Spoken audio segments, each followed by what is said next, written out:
Thanks for tuning into the Chat.Inc podcast on YouTube. If you fancy a smoother, downloadable listening experience, listen on Spotify, Apple or Google Podcasts, Deezer, or TuneIn.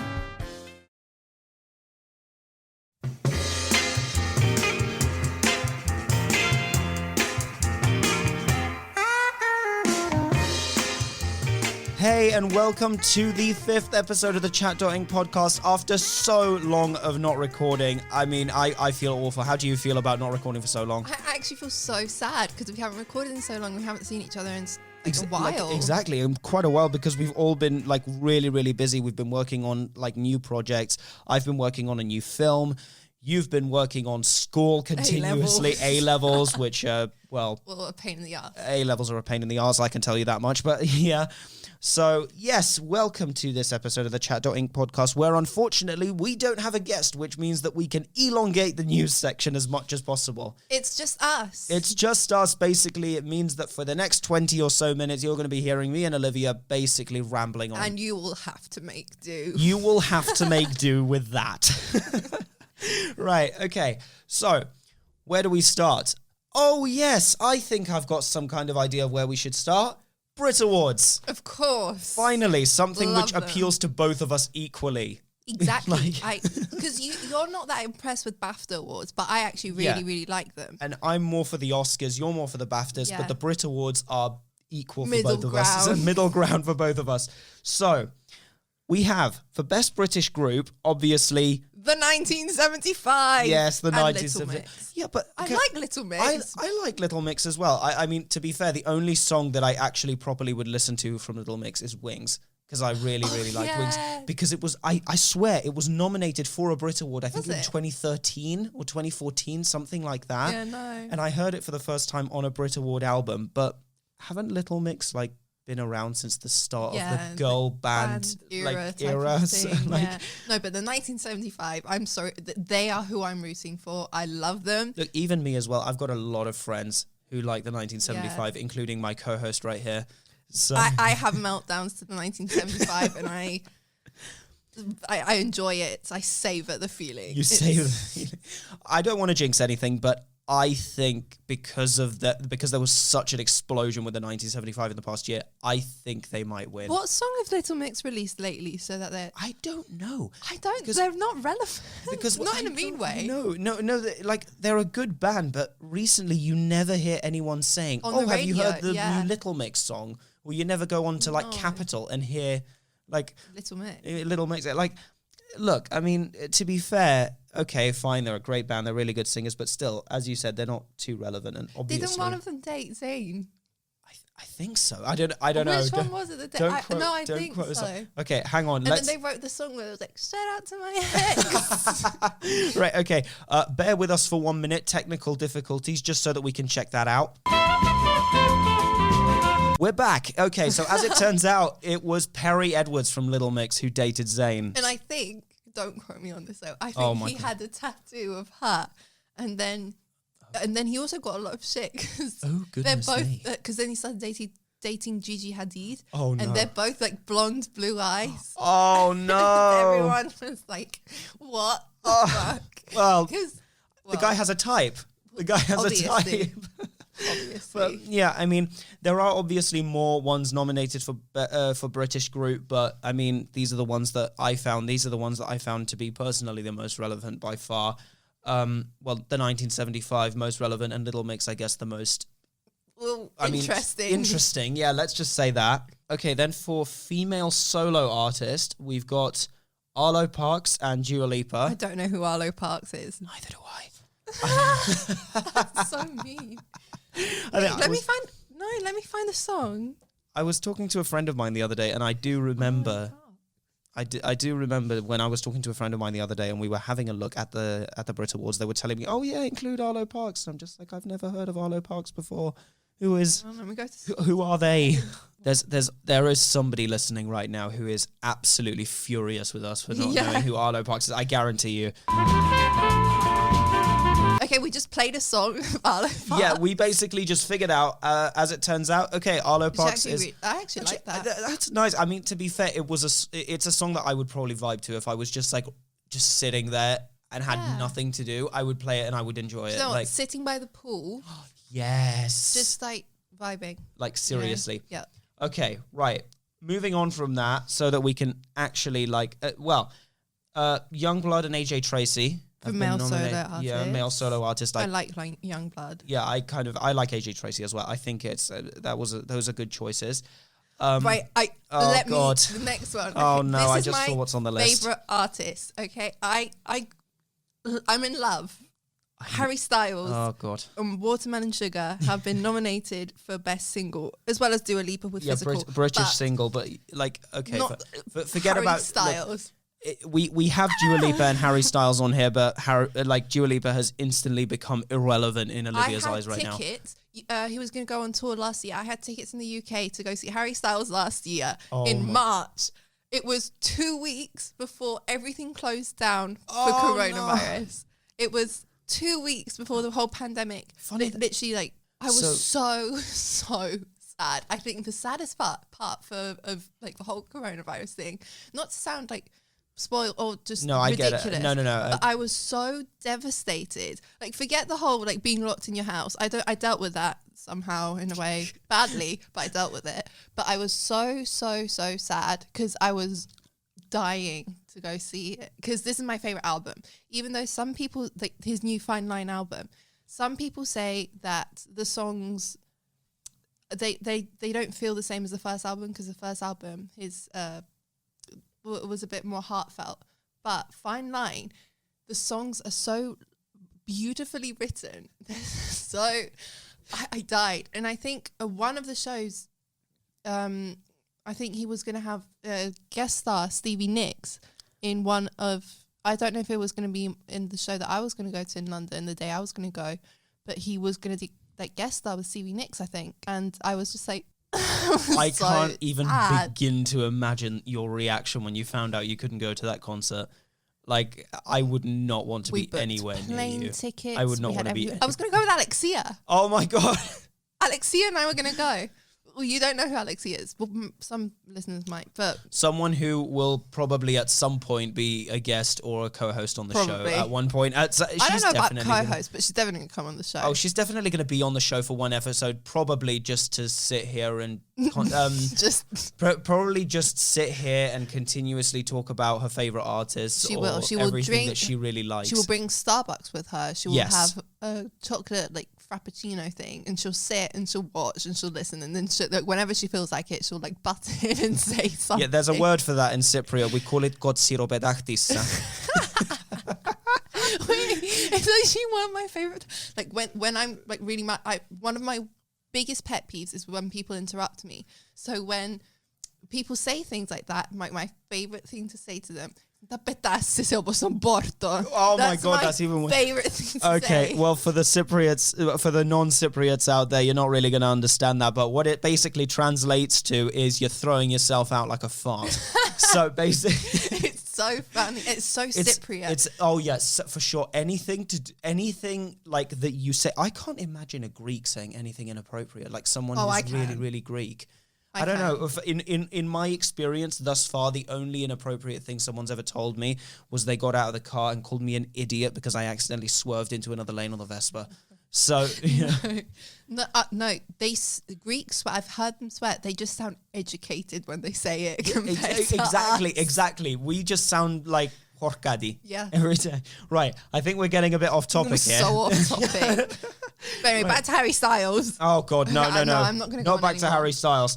Olivia's pupils have become dilated. Yeah, I don't want to. Just thinking about it. I'm wearing a pearl necklace now. I got into pearl necklaces because of Harry Styles. I took my grandmother's pearl necklace and I've been wearing it like every day now because of Harry Styles. Harry Styles, this is all your fault. This is all your fault, Harry.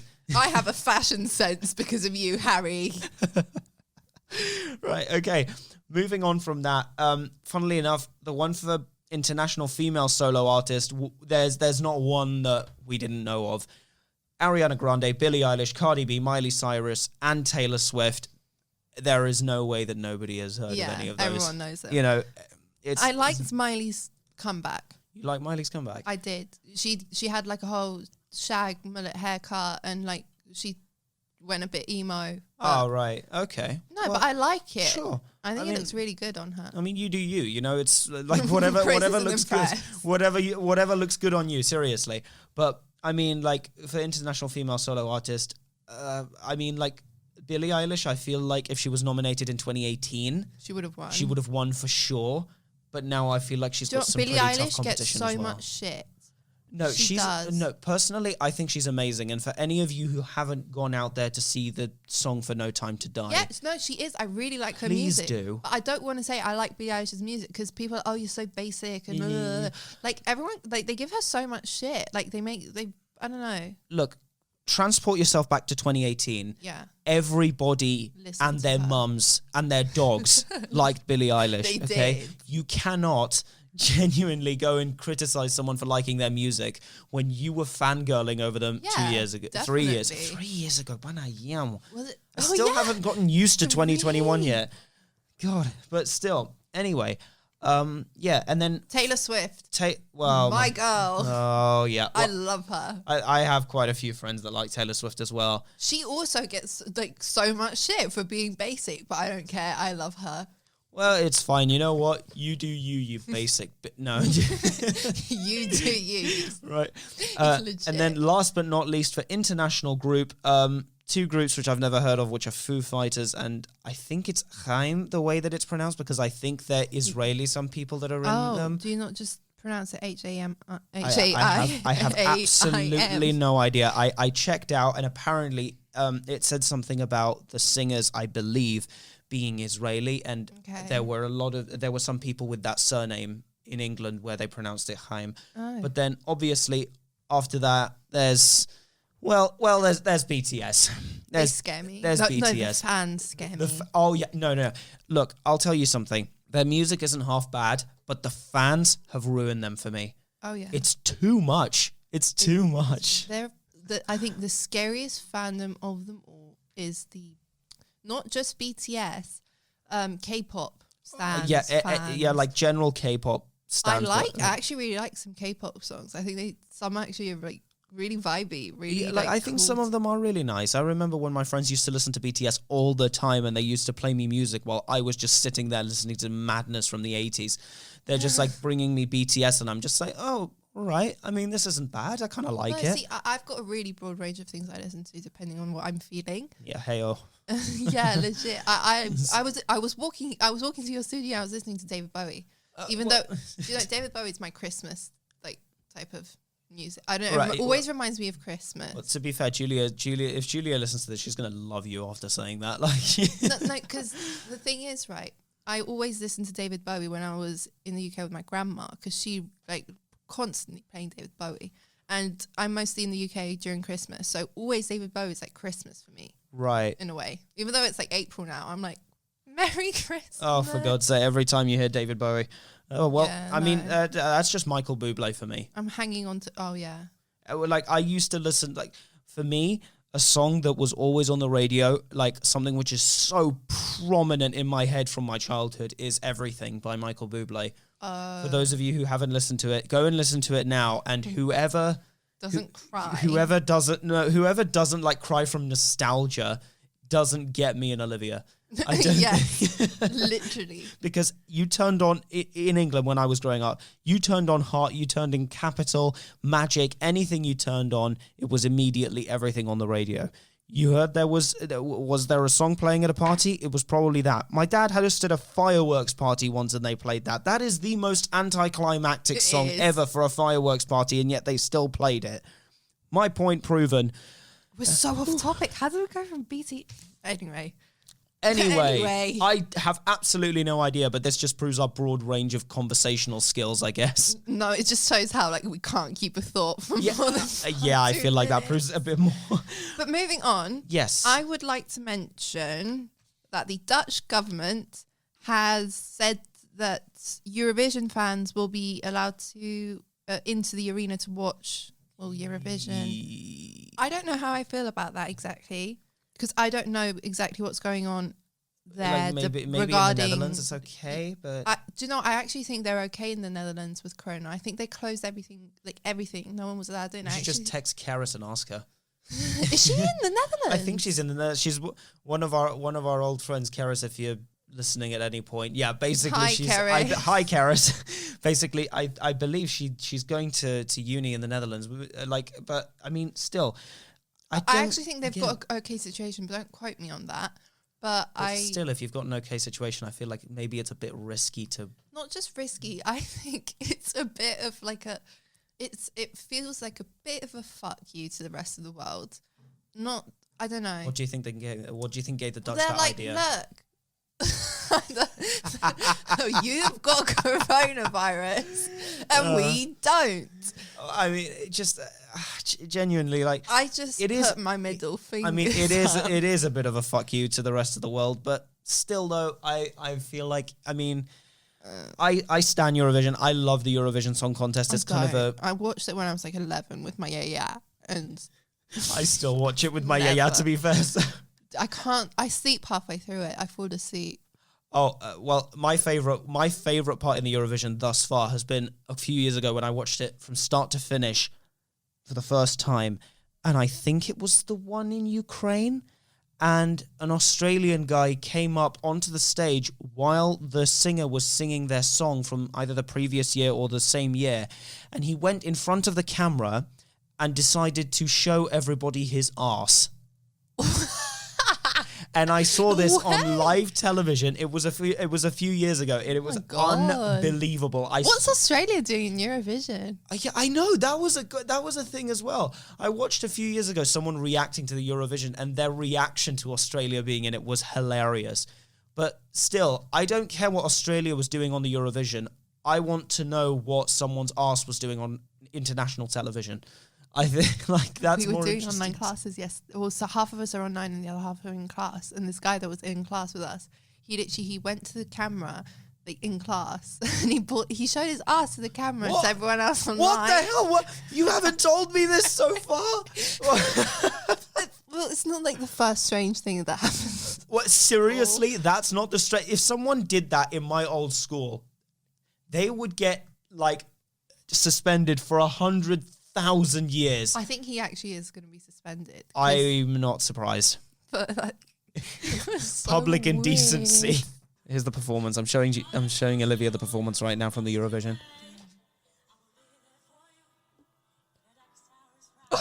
Wait for it. And then the guys just go on and they tackled him to the floor. And obviously, because this was live, there was no pixelation like there was there. You could see the full thing. The full ass crack. The entire thing on television. Oh my God. It's genuinely, that was probably the most hilarious Eurovision I've watched before. And immediately I got a call from my aunt here who was watching it, and she called me and she's just like, "Ides ton golon." She's just like, "Did you see the arse?" And I'm just like, "Yes, I saw it." Whoever it was must have been pretty patriotic to Australia. Not just pissed as shit. Pissed as shit. Pissed and so drunk. Speaking of Australia, like whenever I think of Australia, like Australia comes up in a topic, okay? I think of my grandma, and my grandma, she thinks that we should bring deportation back. We should start sending people to Australia again. Wait, your English grandma? My English grandma. Oh no! She's like, I think we should start sending them to Australia again. Oh no! You do not say that. So funny. I find it funny personally. Oh no! Can we put that in the podcast? Yes. I want to leave that in there. She's like, yeah, they knew where they were sending them in the first place. They knew about the snakes and everything. That's why they were sending them there. They knew about the bloody koalas and everything, that they were vicious and like it was full of spiders and whatever. That's why they sent them there in the first place. I think we should send them there again.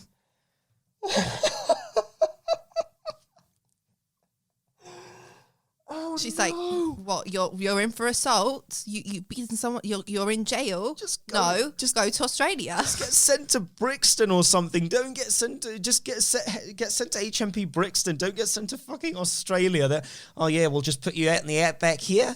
You know, have fun. We're still the number one prison population in the world. No, they're not. They're not a giant prison anymore.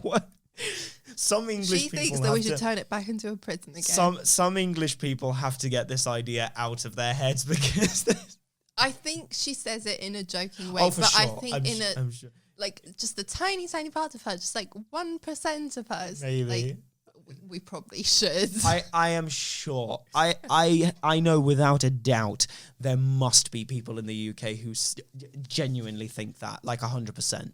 For sure. Yeah. Like, because, I mean, they voted for Brexit in 2016, so technically anything could happen. Honestly, some people's... Well, I don't want to get too political right now, but some people's opinions regarding basic human rights are scary. Not just politics, forget economics and everything, but just basic human rights. To be perfectly fair, I've been watching a lot of videos on North Korea recently, so that's kind of an explanation of that. But honestly, it's ridiculous. She's like, do you know what? The British Empire, I think America, the only time it was ever great was when it was a colony. Bloody hell. Bloody hell. Okay. I'm like, I think it was the only time America was great was when it belonged to Native Americans. I wonder if we're going to get flagged for inappropriate content. Are we? No, I don't. The only time America was great was when it was the bloody colony. Oh, no. We're going to have to maybe include explicit content in this one. That's not explicit. Right. Okay. It's a joke. So, not really. Moving on from racist old people and the UK because we've really gone off topic here. So off topic. How about this? Okay, moving on to a completely different topic here. We're going basically from singing to more film / theatre related. Speaking of theatre, the theatres are going to slowly start reopening now in the UK. Which is good. No, you know, there's because so many actors, the theatre industry, it was ruined because of Corona. It was completely... It was ruined and it just continues to plummet. And I think that it's a great thing. And this is not just because me and Olivia are musical theatre, No, I find it so sad because there were so many upcoming actors, so many people, so many talented people, hardworking people who lost their jobs, lost what they lived for. I think it's actually great that the theatres are reopening. You know, people really... I think it's brilliant. Just in general. Too. Finally, we'll be able to go and watch shows. I was supposed to go and watch Come From Away just before I came back here. You've never heard of Come From Away? We were talking about Come From Away the other day. It's basically a musical about when the attacks on 9/11 happened, all of the planes were routed to a bunch of different places. And one of the aeroplanes landed in Newfoundland, an island basically off the coast of America, which I believe, what's his name? Christopher Columbus found. It was one of the first places he found. And they landed there, and even though it was a tiny town on this tiny little island, they still managed to help all the people from the aeroplane and still managed to give them hospitality and help them out and get them back on their feet to go back to the US. And they made a musical about it a year ago. And it's I think it was 2 years ago actually now. And apparently it's received a standing ovation. It received a standing ovation every single night that it was performed in London. It was unbelievable. And I was supposed to go and watch it last year before Mr. Coronos and his Yos came.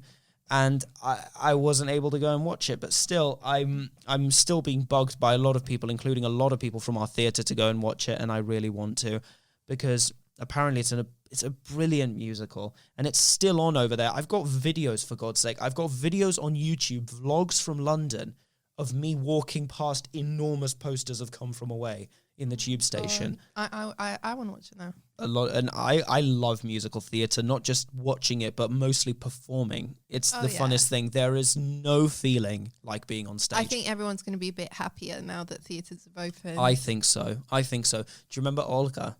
Yeah. Olga, if you're listening, hi. And we miss you and we love you. Basically, she's studying. I believe she's studying acting, and she loves. She's in the UK. Theatre. Yeah, she's studying in the UK. I don't know whether she's here or in the UK right now. I believe she's in the UK, but yeah, basically, she's. I believe she's studying acting over there, and basically, she loves the theatre. She loves it. So I guarantee you, she'll be ecstatic about them reopening. Yeah.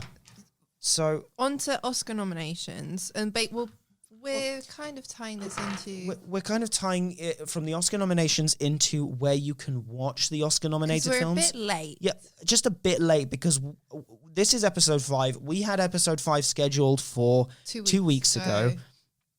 And I basically made an entire show plan. We brought the script here. I was ready to shoot. And then something happened. I had a lesson. And then we just weren't able to film it at all. I think it was me that had I think it was mutual. I think it was both of us weren't able to do it on that day. But yeah, because we are, I think, not just late, we're horrendously late to say the Oscar-nominated films. I mean, we did talk about Nomadland last time because it was nominated for a BAFTA. It was. And now it's been nominated for, if not one, a few Oscars, I believe. I think the Trial of the Chicago 7, we talked about that as well last time. Yes, we did, yeah. And it's also been nominated for an Oscar. Yeah, it's been nominated for an Oscar / look, all of the ones that we're talking about, we haven't been able to find the categories for which they've been nominated, but we have been able to find that they've been nominated for one or more Academy Awards. So we've got, obviously, the Trial of the Chicago 7, and for those of you who are out of the know, it's basically a legal drama following the Chicago 7, which were a group of anti-Vietnam War protesters charged with conspiracy and crossing state lines with the intention of starting a bunch of riots. But do you know what? When I watched it, the message that stuck with me more was the racism in America, because I think they started out as 8 in the trial, and it was mostly, well, not mostly, but it was the biggest part for me personally when I watched it was one of the men who was, they threw a black man in the trials as well with them, just because he was black, and they wanted to make it look scarier, because black men made the trial scary in the 60s. Well, yeah, in the 60s and the 50s, racism was rampant in the US. And that's what I got from it mostly. Well, even more rampant than it is now. Because I think he was one of the leaders of the Black Panthers. Oh, right. Were a political party then. Mm-hmm. Right.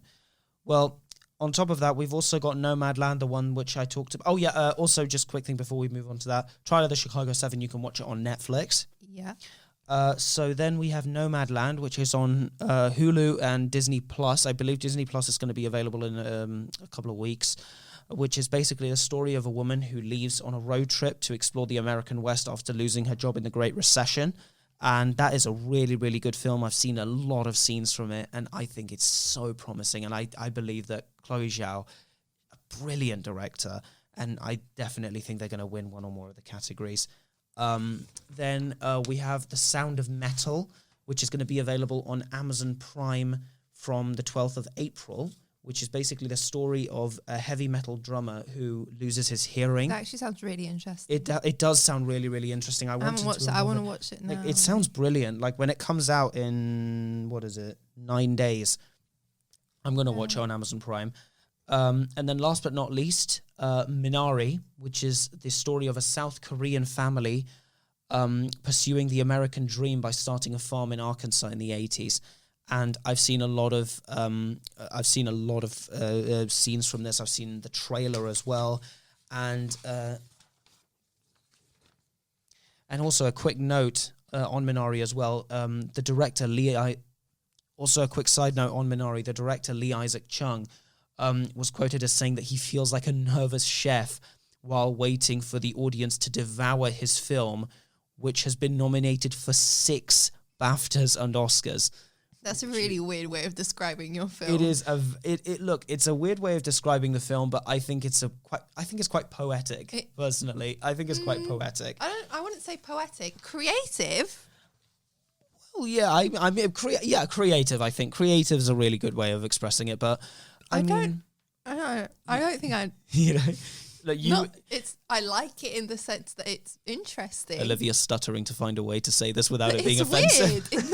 It's a bit weird, a bit of a weird way to describe it. No, you have got a point. To be fair, it is a bit of a strange way of describing something like this. Another chef waiting for audiences to devour his film. It sounds like something that Shakespeare would say, and Shakespeare said very well, many weird things. Well, he said many weird things. To be fair, he wrote a play about teenagers having sex, which ended up becoming Romeo and Juliet. So, I mean... I think it was... Do you know what? I don't like Romeo and Juliet. That's okay. I think that was actually a really stupid play. You really don't like it? I was in it. I was in it a couple of years ago. I was in it. No, I think that it's such a... Well, everyone likens Romeo and Juliet to like these like amazing lovers, the most amazing love story to ever exist. I'm like, no, have you read it? Have you read it? Yeah. No. Look, wasn't it over 3 days that it 3-4 days, not even a week that it happened? I think so. Like you're like, what? Well, I guess it proves love at first. Look, whatever you say, there's going to be some die-hard Shakespeare fanatics that will justify it in any way possible. I don't like Shakespeare in general. Well, I mean, everyone has their preferences. I personally had to do some Shakespeare for a drama piece that I needed to do. As I said, I performed in Romeo and Juliet. I did Merchant of Venice and Romeo and Juliet. I studied them, and I think they were both awful. I don't like it. What's the one I did? There's one I did from Shakespeare, but... I've read so many plays, and it's. I don't think he's that great of a writer. I think he's so overhyped. The Tempest. That's the one I had to read about 2 years ago. I think for bloody hell, it was 4 years ago. Now that I think about it, yeah. He turned 18 yesterday. Oh, so thank you. Everyone wish him happy birthday. Yay! Thank you. Oh my God. But yeah, basically, as I was saying, 4 years ago when I was in my old school in London, we did The Tempest and I hated it. It made no sense to me and I learned bugger all from those lessons. Yeah, no. I literally learned fuck all. Now, of all the literature, all the plays you can read, I don't know why you'd choose Shakespeare. Yeah, I know. Like, it's just, you know... It's great for some people who love, you know, historical things like that. And I believe like historical that obviously, things. And obviously, you know, Shakespeare, okay, he was a revolutionary writer in the 1600s, obviously. Yes, but now there are so many around that it's quite difficult to kind of, you know, I mean, Romeo and Juliet, it's unfortunate, but I was here. I actually, now that I think about it, I was actually here earlier setting up the stuff and all of a sudden it came into my mind, the audition piece that I had to do for Romeo and Juliet. And I still remember it. I was like, what? I actually remember, you know the part in Matilda when Matilda's singing about stories and she's like Romeo and Juliet. Yeah. Oh my God. I still remember that when we had to record that song for a show that we did. It was like in love and a touch of stupidity. Yeah. I mean, exactly. Wait, hang on a minute. Didn't you play? I was in Matilda. You were in Matilda, yeah, for the show that we did. But basically, like, I still remember that bloody audition piece. What a drawn and talk of peace. I hate the word, as I hate hell. I still, and I read it in the most, I was terrible at drama before I moved here. I read it in the most drawn out, boring way possible, and I didn't get the part, and I got a minor part instead. I was like, what? Wow. Drawn and talk of peace? I hate the word. Practice makes perfect. Practice makes perfect. To be fair, I feel like I'm significantly better at drama than I used to be. Yeah, no, you're much better now. I mean, you were there when I first started. I remember at the theatre. So, you were a bit stiff. Yeah, I was stiff because. I'm not saying that I'm not stiff. No, to be fair, in my last school, they did not motivate you at all. A lot of the time, No. Some of the places would some of the teachers, not all of them. Some of the teachers were really nice. But a lot of the teachers would basically just be like, you shouldn't do it. Actually, something really depressing was when I'm now doing an art foundation course and art and design A-level. So when I was about to start GCSEs, I asked my art teacher in London if I should do art GCSE. And she says, Chris, I believe you're talented, motivated, and very good at art. You should not do art GCSE because you will not get a good grade. Wow. And I felt so incredibly sad. What school did you go to? I used to be really stiff as well. I think the first time when I first started with Miss Sue, I sometimes when I'm acting, I feel really, really awkward. It gets a bit awkward sometimes. It feels weird. You feel a bit embarrassed in a way.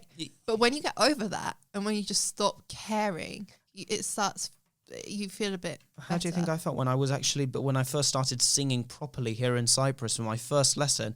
I was shitting myself when I was in the lesson with no, but singing isn't as weird. I think acting, because you're taking on like a different personality, it feels a bit different. For me, actually, I actually personally find singing to be more nerve-wracking for me in front of people I know than acting, because everyone's kind of gotten used to the fact that I do acting. Like, not many people have. I understand that. You know, but yeah.